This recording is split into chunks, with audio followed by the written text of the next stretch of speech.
Thank you very much, everybody. It's a big day for a lot of reasons, and it's an honor to have you in this very nice venue across the street from the White House.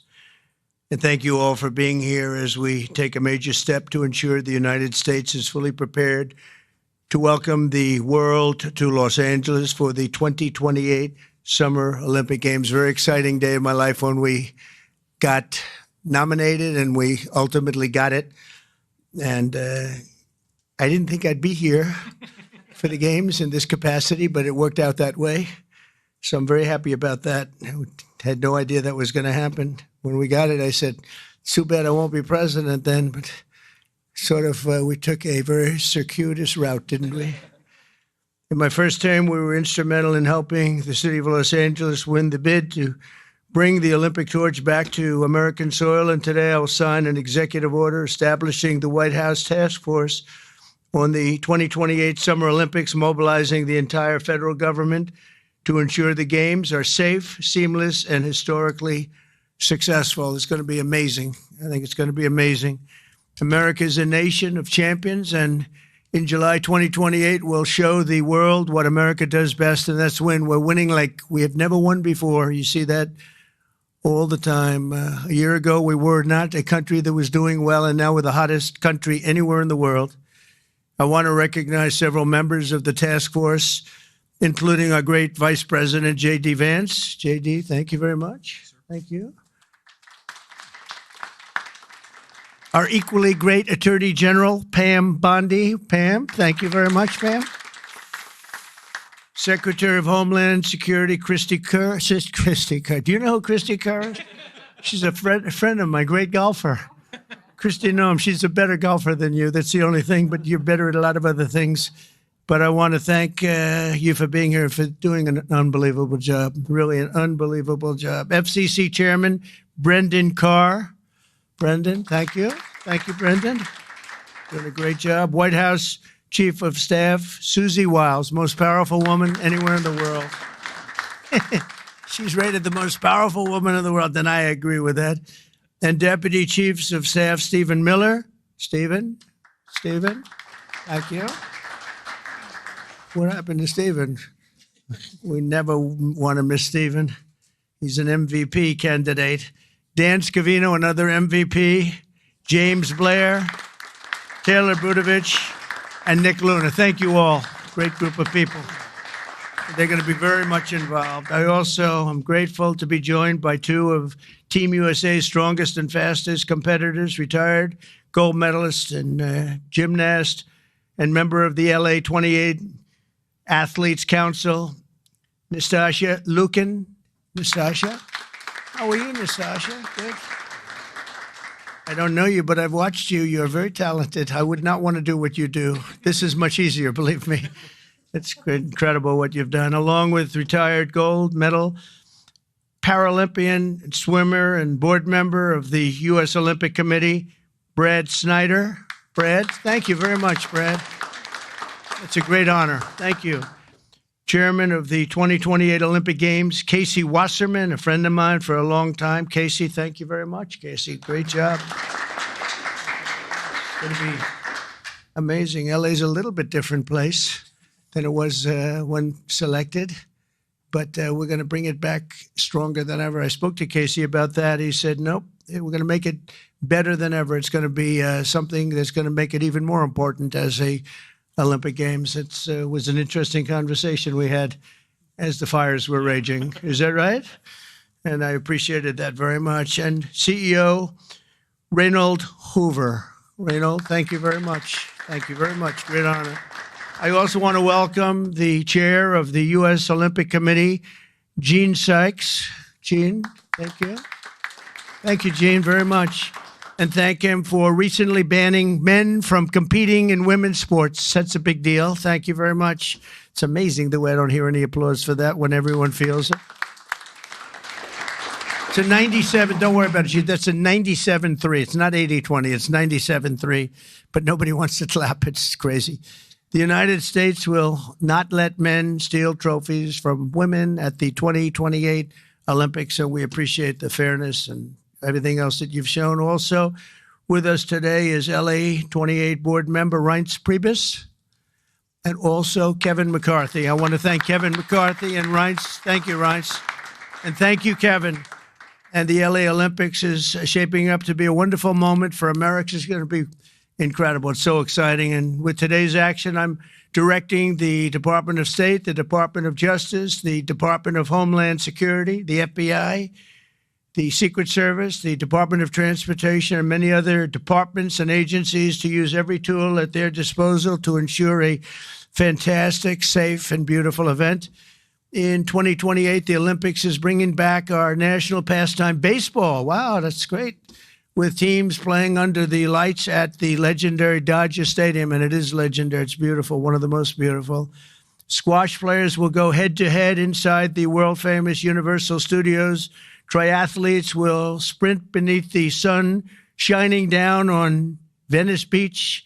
This will be one of the great venues. I mean, when you think of it, right? It's going to be so incredible. Soccer teams will face off at the legendary Rose Bowl. Sailors will race through the waters near the port of Los Angeles, and the opening ceremony will take place at the beautiful Memorial Coliseum, just like the Olympics of 1932 and 1984. That was something. Those were very important Olympics. 1932 was a very important Olympics, wasn't it, huh? For 8 straight consecutive summer games, no one has won more medals than Team USA, which is incredible. We want to keep it that way. Over the years, Team USA has won triple the number of Summer Olympic gold medals as the next closest country, and I'm confident that that's going to continue in 2028. That's an amazing achievement, by the way. Between the LA Olympics and the FIFA World Cup next year, we have the World Cup and we have the Olympics, got them both.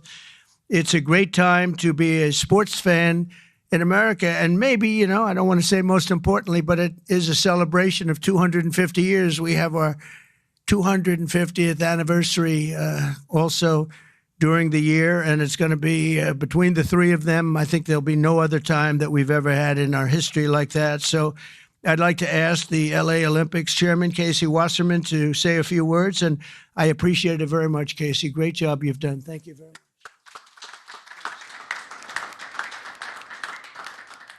Thank you, Mr. President. Your support and the entire administration's support through this whole process has been truly extraordinary. In just 1,074 days, yes, we're counting, sir, the eyes of the world will be on this country as we open the 2028 Olympics. And it feels just like yesterday, and you were just president-elect in December of 2016, that you leaned into this process back then. And you've been supportive and helpful every step of the way, and we wouldn't be here without you, so we greatly appreciate all your support. Thank you very much. Our games plan is near final. We've announced a competition schedule. Some of the greatest brands in America have stepped up to support these Olympic Games as commercial partners. And now with the creation of this task force, we've unlocked the opportunity to level up our planning and deliver the largest and, yes, greatest games for our nation ever. We expect more than 150 heads of state will come to the Games.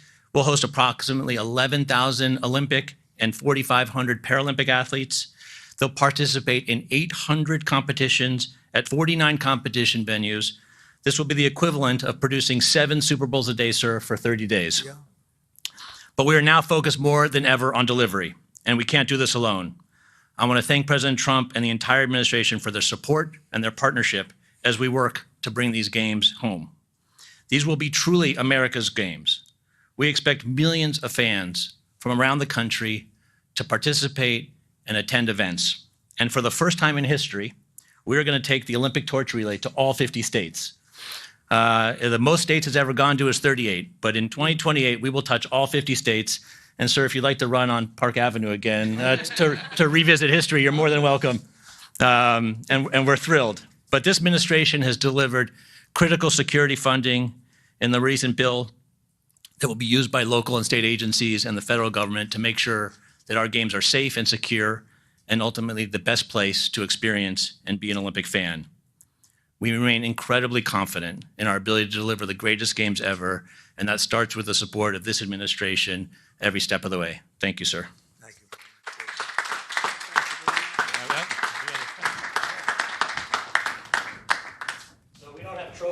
Olympic movement, but as you know, 1984 hosted the Olympics in Los Angeles, and someone we admire, President Reagan, both of us, presided over those, and you will preside over our games. So we have for you a full set of the 84 original medals.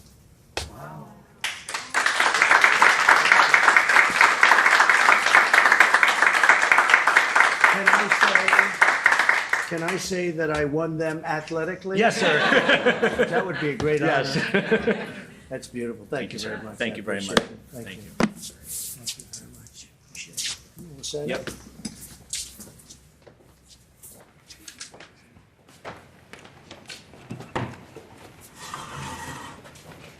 Okay, come on around, everybody. This is a big one here.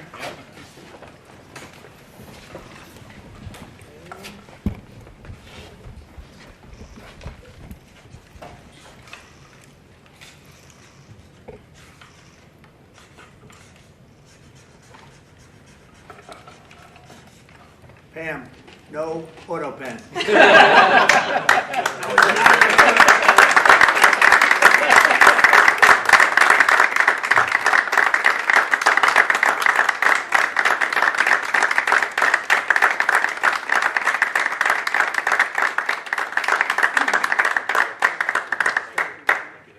Fantastic.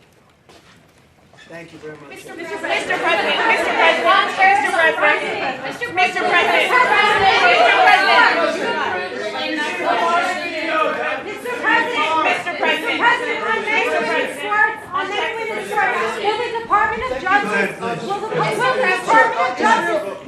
President, Will the Department of Justice press charges against any men that are posing as women? Excuse me. No, he called on me, but thank Go you. ahead, please. Thank you, Mr. President.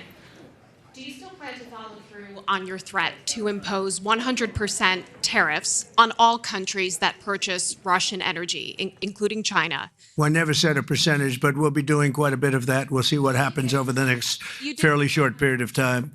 But we'll see what happens. Yep. You know, they have a meeting tomorrow. We have a meeting with Russia tomorrow. We're going to see what happens. We'll make that determination at that time. Yeah, please go ahead. Thank you, Mr. President. Thank you for calling on me. Thank you, Mr. President. On Ukraine, President Zelensky just signed a law allowing for citizens age 60 and above to serve in the military. We've seen dozens of videos of young men being hauled into vans and dragged to the front lines against their will. And we've even seen videos of a young man with Down syndrome serving on the front line. You, when you campaigned, you said you wanted to see the people stop dying. A lot of people admired that statement. Now the people dying are elderly, mentally handicapped, and conscripts. So even if a ceasefire doesn't work out, why should Americans continue to fund a foreign military that's scraping the bottom of the barrel of its population like this? Well, you have to understand very importantly, this is Biden's war. This is not my war. I'm here to get us out of it. It's a mess, and I'm here to get us out. I haven't heard that when you say about 60-year-old men and, et cetera. But this is Biden's war, and we're working very hard to get us out. I stopped 5 wars in the last 5 months, actually, and I'd like this to be the 6th, frankly, and that doesn't even include Iran, with obliterating their nuclear haul, because they would have had nuclear weapons within 2 months. But stopped a lot of wars. You just take a look at the ones just over the last 2 or 3 months. It's been amazing. This is the one I'm trying to stop. This is the one we're working hardest on. The other ones I stopped within a matter of days, almost every one of them, including India and Pakistan. And I could go over the whole list, but you know the list as well as I do. But this is the one we'd like to see. I haven't not heard that, but this is Biden's war. And it's a war that he got us into, or indirectly got us into. It should have never happened. It would have never happened had I been president. Yeah, next to you. Thank you, Mr. President. Would you support Israel reoccupying all of Gaza, as has been suggested by some Israeli officials? Well, I don't know what the suggestion is. I know that we are there now trying to get people fed. As you know, $60 million was given by the United States fairly recently to supply food, and a lot of food, frankly, for the people of Gaza that are obviously not doing too well with the food. And I know Israel's going to help us with that in terms of distribution and also money. We also have the Arab states are going to help us with that in terms of the money and possibly distribution. So that's what I'm focused on. As far as the rest of it, I really can't say. That's going to be pretty much up to Israel. Yeah, please. Go ahead, please. Thank you. On transgender athletes in the Olympics, back to the safety, especially of female combat boxers, will the Department of Justice considering pressing charges against any man that tries to masquerade as a woman coming into this country to beat up American athletes? And secondly, would your administration consider genetic testing so that these people can prove that they're actually women competing? Well, I think there is going to be a very strong form of testing. As far as charges, I'd have to ask the Attorney General about that. I don't know. But there will be a very, very strong form of testing. And if the test doesn't come out appropriately, they won't be in the Olympics. Yes, ma'am, please. Go ahead, please. White. Thank you. Mr. President, do you believe that the U.S. committee would have made this decision on men and women's sports if you weren't president? And do you believe that this decision will stay in place once you are no longer president? I think they probably would have, because it just seems to be an issue that most people feel should be. I can't really say. You could have asked Chairman Wasserman. But I would say that, there's a possibility. It could go either way if you really want to know the truth. I feel strongly about it. I ran a campaign, at least partially on that. That was one of the many issues that I talked about: open borders, the economy, taxes, all of the things. But that was certainly one of the issues. So I really can't, I really don't know. Could have gone either way. Please. Have you decided on a replacement for the Fed governor? For Fed governor, I'll be making that decision before the end of the week, and we'll either decide on one for permanence or the 4-month period, the term. There's a term of about a number of months. We have a couple of candidates. Everybody wants it, okay? It's not a couple, but we've narrowed it to a couple of candidates. And we've also, we're looking at the Fed chair, and that's down to 4 people right now. Very good. Well, I can tell you, because I've already said there's 2 Kevins and 2 other people, okay? Brian? Thank you, Mr. President. This has to do with the safety aspect of the Olympics. What can you do as a president to ensure that Southern California, the greater Los Angeles area, is safe from any fire danger, that the state clears away brush in state parks, the reason why this last fire happened in Pacific Palisades? What can you ensure for that? Well, as you know, Brian, we have, I've been fighting with them for a long time about allowing the water to come down from the Pacific Northwest, essentially. And we actually opened up that water pretty strongly. We got a lot of opposition from the governor, and we opened it up anyway, and the water is coming down. That we want it opened further. They have a lot of water. They send it out into the Pacific Ocean in order to protect the smelt. It's a little tiny fish that's not doing very well, especially when they don't have water. They really do badly, okay? But it's a fish, environmentally protected, even though it's in many other areas. I think they just use that as an excuse to smelt. You'll check that out. But I think it's just an excuse. They've got to allow full water, and they're working with Lee Zeldin is really helping us a lot. But they've got to allow the full complement of water to come down from the Pacific Northwest. There is so much water. If Gavin Newsom let the water come down, see the way I pronounced his name properly for a change, if this guy allowed the water to come down from the Pacific Northwest, they have so much water they don't know what to do with it. All of those sprinklers would have gone on. All of those people with those beautiful houses with sprinklers in the ceilings and with the water, the fire pumps outside, all that water, they didn't have any water because they wouldn't let the water come down. There's so much water there. At first, when I got involved with this issue in my first term, I said to the congressman, they took me up because they wanted to show me the fields where they could farm 10 times more product. You'd see 100 acres, and you'd see 1 acre or 2 acres, beautiful green. It's very vibrant soil, but they don't give it the water that it's entitled to. And I said, oh, they have a drought? I said, no, they told me we don't have a drought. They don't. The Democrats don't allow the water to come down into the farms and into anywhere. By the time it gets down even into certain parts of California, it's fed out stupidly into the Pacific Ocean. If that water were allowed, so we broke into it and we allowed it to come down, and it come down at a higher level, and we want that, and we're demanding that of the governor. The other thing is, we'll do anything necessary to keep the Olympics safe, including using our National Guard or military. Okay? No, I will use the National Guard or military. This is going to be so safe, and if we have to, because obviously you have a mayor that is not very competent. She can't get the permits for the people. You know, the people are still waiting for their permits.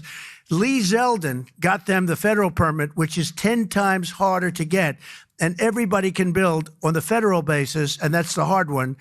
But the mayor, Bass, she refuses to or cannot get them permits. They're waiting.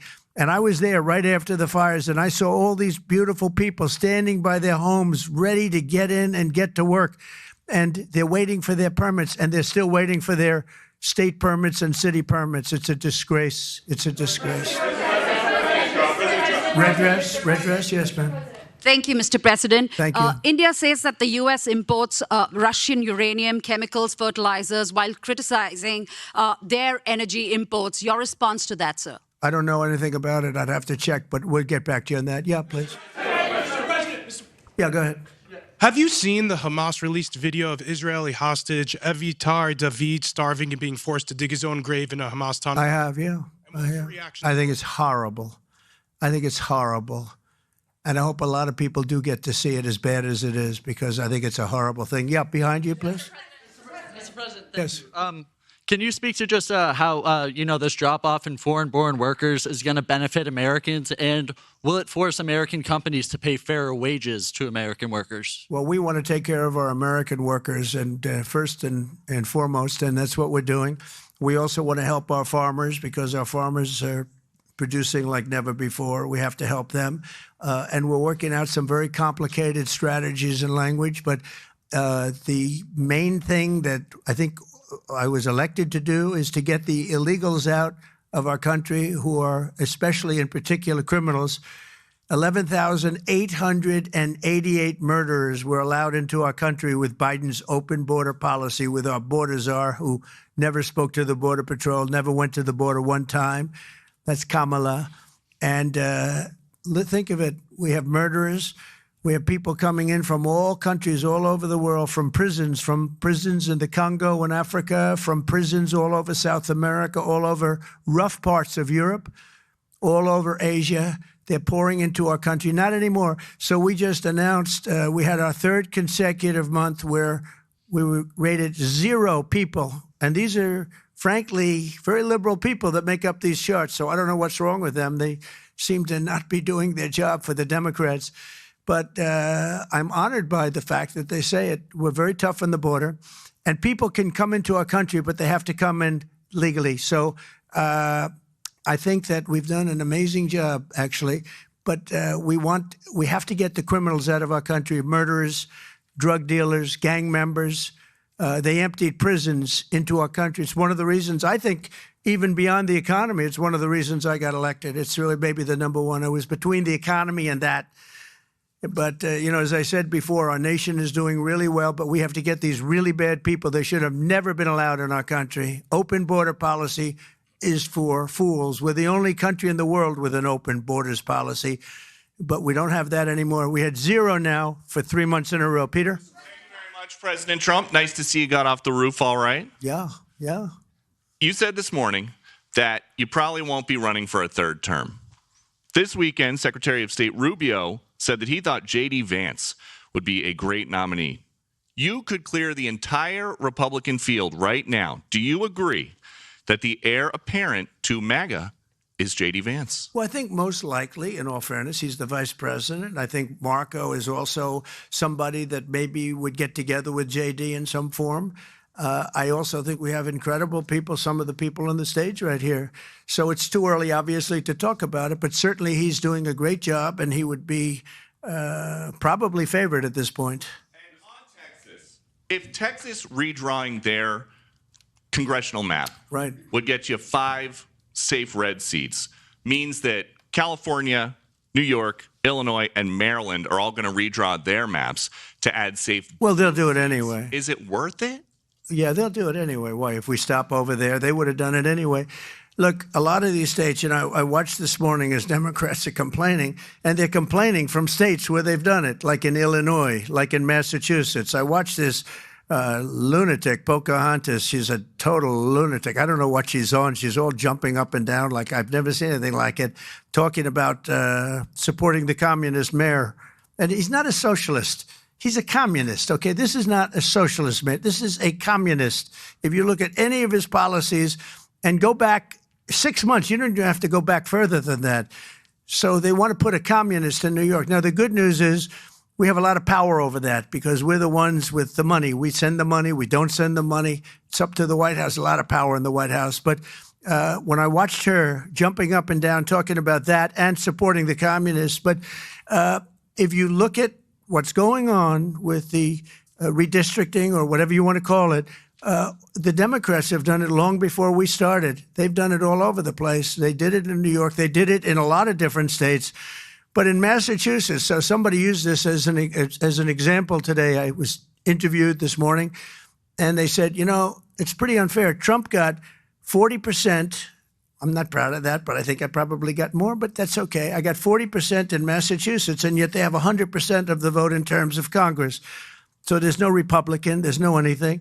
So we should have 40%. You know why? They redistricted, and they've done it all over the place. And they've done it in California, by the way. Before this, they've done it in California. So we'll see what happens. We have a wonderful governor in Texas. He feels strongly about it. It's going to be up to him. I think there's tremendous support for it. And, we've watched the Democrats destroy our country in 4 years. They've destroyed, between their open borders that we talked about, transgender for everybody, all of the horrible things that they've done, high taxes, horrible medical provision for people. We've watched them destroy our country for 4 years, and people don't want that. And people in Texas, as you saw, I got the highest vote in the history of Texas. I love Texas. Texas likes me, obviously. But I got the highest vote, and that was checked out on the show. Did you see that? Where they checked it out, they said he actually did get the highest vote in the history of Texas, which disappointed them. They were very disappointed to hear that.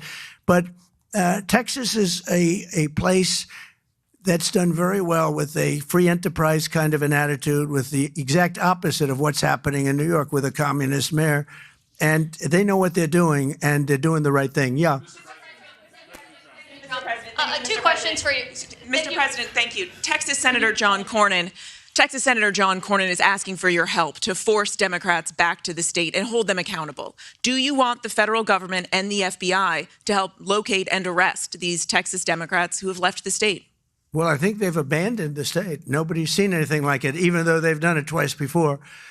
And in a certain way, it almost looks like they've abandoned the state. It looks very bad. Yeah, go ahead, please. Should the FBI get involved? Should the FBI get involved? Well, they may have to. They may have to. No, I know they want them back. Not only the Attorney General, the governor wants them back. If you look, I mean, the governor of Texas is demanding they come back. So a lot of people are demanding they come back. You can't just sit it out. You have to go back. You have to fight it out. That's what elections are all about. Yeah, please. Thank you so much, President Trump. Two questions for you. One, were you aware of and did you personally approve the prison transfer for Ghislaine Maxwell that your Justice Department? I didn't know about it at all. No, I read about it just like you did. And do you believe that she is? It's not a very uncommon thing. Do you believe that she's credible to be listening to? Your Deputy Attorney General sat down with her recently. Well, let me tell you, he's a very talented man. His name is Todd Blanche. He's a very legitimate person, very high, I just a very highly thought of person, respected by everybody. And I didn't talk to him about it, but I will tell you that whatever he asked would be totally appropriate, and it's not an uncommon thing to do that. And I think he probably wants to make sure that, people that should not be involved or aren't involved are not hurt by something that would be very, very unfortunate, very unfair to a lot of people.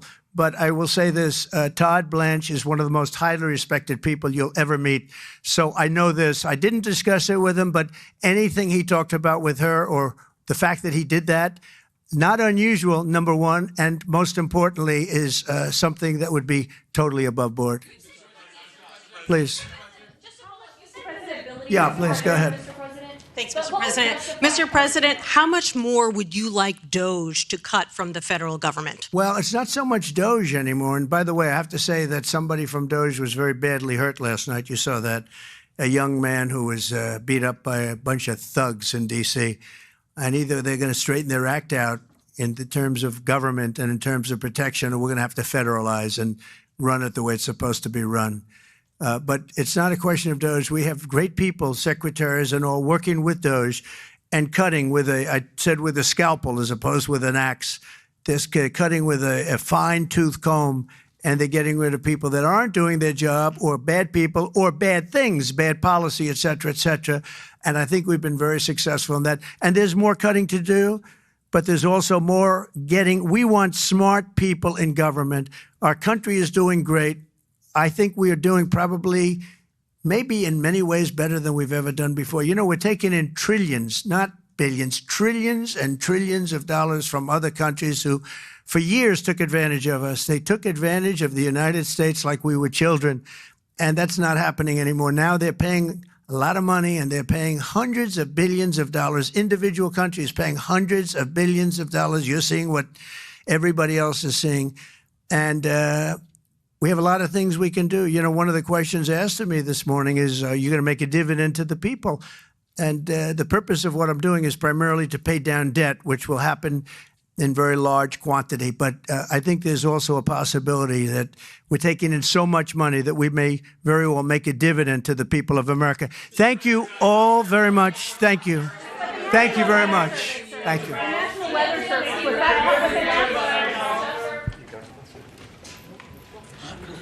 Thank